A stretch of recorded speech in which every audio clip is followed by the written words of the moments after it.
नमस्कार, स्वागत है आप सभी का एग्जाम 30 प्लेटफॉर्म पर। मैं इंजीनियर वरुणेश तिवारी आप सभी के सामने इनइक्वालिटी का टॉपिक 4 लेके आया हूं। ये बहुत ही ज़्यादा इंपॉर्टेंट टॉपिक है। ईदर केस आज की डेट में ट्रेंडिंग पर है और आपको हर एक क्वेश्चंस में ईदर केस मिल जाता है। आइए हम इसके बारे में देखते हैं क्या है ये ईदर केस का टाइप 1 है। हम इसके बारे में कुछ समझ लेते हैं कि क्या होता है। जब भी ईदर केस आएगा हमको दो चीजें देखनी होती हैं। इसमें होता है एक 50% साइन का, एक होता है 100% साइन का। ठीक, अभी हम चर्चा करेंगे 50% साइन के साथ। इसमें दो चीजें होती हैं, इसमें या तो ग्रेटर देन इक्वल टू होता है या लेस देन इक्वल टू होता है। कब? दो स्टेटमेंट जब दिए हों, उसके एक स्टेटमेंट दिया होगा और जब कंक्लूजन दो हैं और दोनों को मर्ज करने के बाद हमको ये साइन मिलने चाहिए। अगर ये साइन मिल रहा है तो 50% का ईदर केस का होगा, नहीं तो नहीं, वो 100% का हो सकता है। आइए इसके बारे में हम देखते हैं। तो इसमें देखना ये पड़ता है कंडीशंस ये देखनी पड़ती है कि जो हमारा कंक्लूजन दिया हुआ है वो दोनों कंक्लूजन गलत होने चाहिए। पहली चीज तो ये कि दोनों कंक्लूजन गलत होने चाहिए और उसमें जो अल्फाबेट दिया हुआ है वो दोनों सेम होने चाहिए। मतलब अल्फाबेट भी सेम होने चाहिए। इस चीज को आप बहुत ज्यादा ध्यान देंगे, अल्फाबेट सेम होने चाहिए। तीसरी चीज जो बहुत ही ज्यादा मोस्ट इंपॉर्टेंट बात होती है कि साइन की जो कंटिन्यूटी है वो चेंज नहीं होनी चाहिए। अगर टेल की जो डायरेक्शन चल रही है वही डायरेक्शन ही होनी चाहिए, चेंज नहीं होनी चाहिए।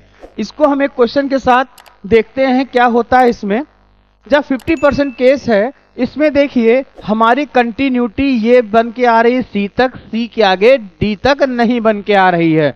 मतलब डी का रिलेशन सिर्फ सी से है, बाकी इन दोनों से नहीं होगा।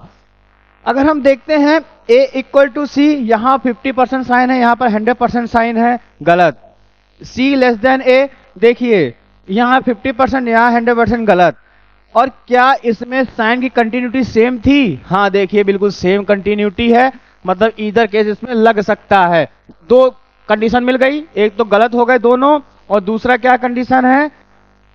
कंटिन्यूटी सेम है। जी हाँ, कंटिन्यूटी सेम है। तीसरे में देखिए अल्फाबेट सेम है। जी बिल्कुल, अल्फाबेट भी सेम है। इसलिए यहां पर क्या लगेगा? यहां पर लगेगा ईदर केस। ठीक है, ईदर 1 और 2 फॉलो। ठीक, क्योंकि जब हम इसको मर्ज करते हैं तो मर्ज करने पे क्या बन के आएगा? A is greater than equal to C, क्योंकि यहां पर इक्वल है, या तो इक्वल होगा या तो बड़ा होगा, हो सकता है। अब आगे आइए, ए इक्वल टू बी, ठीक, और ए इज ग्रेटर देन बी। यहां पर हम देख सकते हैं कि ए के पास मुंह खुला हुआ है, यहां पर ए के पास मुंह खुला हुआ है। मतलब ए या तो बी से बड़ा है या तो इक्वल है। ये समझ में आ रहा है यहां से। तो क्या हम इसको जब मर्ज कर रहे हैं तो क्या A is greater than equal to B आ रहा है? बिल्कुल आएगा। और हमारा ये स्टेटमेंट गलत भी हो रहा है क्योंकि यहां पर 100% साइन है, यहां पर 50% साइन है। इसलिए ये ईदर केस बन जाएगा, ईदर केस। ठीक, चलिए हम एक एग्जांपल लेके आते हैं, आपका एक डाउट क्लियर करते हैं। क्या है? जब भी ये लगा हुआ है, देखिए आपकी यहां से यहां तक तो कंटिन्यूटी है, बट यहां से कंटिन्यूटी अलग है, दूसरी चालू हो गई है। मतलब एक का रिलेशन बी से कुछ भी होगा वहीं पर बस ईदर केस आएगा, वरना नहीं आएगा। ए इक्वल टू बी, देखिए ए की तरफ मुंह खुला हुआ है, बिल्कुल पूंछ है, मतलब ये गलत, दोनों के लेटर सेम है और सेम होने के साथ साथ कंटिन्यूटी भी हमारी बरकरार है। इसलिए इसमें क्या होगा? ईदर केस आएगा। इसमें देखिए सी ई, ये कंटिन्यूटी है। हम पहले चेक कर ले कि हाँ सी से ई तक हमारी कंटिन्यूटी एक ही है। तो हम देखते हैं सी इक्वल टू ई, नहीं होगा। ये 50%, 100%, ये 50% और डी ही ई के इक्वल है, बाकी नहीं होगा। डी इज ग्रेटर देन, बिल्कुल यहां पर मुंह कुछ डी के पास खुला है, पूंछ सी में है, लेकिन ये भी गलत हो जाएगा। इट मींस ये हमारा आपके अकॉर्डिंग ईदर केस हो जाएगा। बट आपने एक चीज ध्यान नहीं दिया है कि यहां पर ई है, यहां पर सी है, क्या अल्फाबेट सेम है? नहीं सेम है। जब अल्फाबेट सेम नहीं होगा तो ये ईदर केस ना होके नीदर हो जाएगा।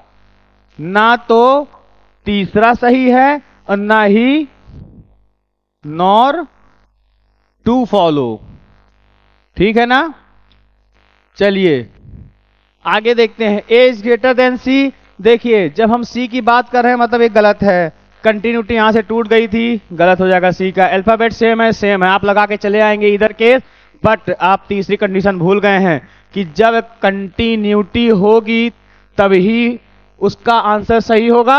यहां पर कंटिन्यूटी देखिए ब्रेक हो गई थी, बी के आगे साइन चेंज हो गया था, इसलिए यहां पर ईदर केस ना लग के नीदर लग जाएगा, ना तो नीदर केस लग जाएगा, ईदर केस नहीं आएगा। ये भी गलत और ये भी गलत हो जाएगा। आई होप आप ये समझ रहे होंगे। बहुत ही इजी लैंग्वेज, बहुत ही लो लेवल के तरीके से आपको समझा रहा हूं, आप इतना समझ लीजिए। इसमें ज्यादा कुछ है नहीं, बस एक क्वेश्चन लोगों को टफ लगते हैं। अगला क्वेश्चन ये है और आपको क्या करना है, इसको कमेंट बॉक्स में इसका आंसर देना है और आप जो भी आपके डाउट्स हो आप उसमें लिख दिया करिए, मैं पूरे डाउट्स क्लियर करूंगा आपके। पढ़ते रहिए, प्रीवियस ईयर के क्वेश्चन जरूर सॉल्व करिए, तभी ये आपको टॉपिक अच्छी तरह समझ में आएगा। जय हिंद, जय भारत।